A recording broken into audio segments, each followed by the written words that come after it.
Hi friends, எல்லாருக்கும் happy new year. நான் லேட்டாக விஷ் பண்ணுறேன், தப்பாக எடுத்துக்காதீங்க. இது வந்து நியூ இயர் பிறக்கிறதுக்கு நைட்டு பீச்சுக்கு கிளம்பணும். ஒரு 10:30 மணிக்கு போனோம். போயிட்டு ராக் பீச்சில் இந்த வாட்டி ரொம்பலாம் கூட்டம் இல்லை, கூட்டம் கம்மி தான். ஏன்னா எந்த ஒரு ஈவெண்ட்டுமே அங்கே வைக்கல. அதனால் நடக்கிற அளவுக்கு அந்த இடம் இருந்தது. பாப்பா தான் ரொம்ப என்ஜாய் பண்ணிகிட்டு இருந்தான். அந்த டைமில் நல்லா காற்றடிச்சிட்டு இருந்தது. அவன் நடந்து ஓடிட்டே இருந்தான். அந்த கூட்டத்தில் விட எங்களுக்கு தான் பயமாக இருந்துச்சு.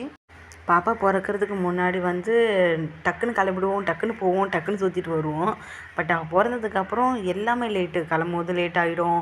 அவளுக்கு எடுத்து வைக்கிற திங்ஸ் அதை நான் மறந்து விட்டுட்டு வந்துடுவேன்.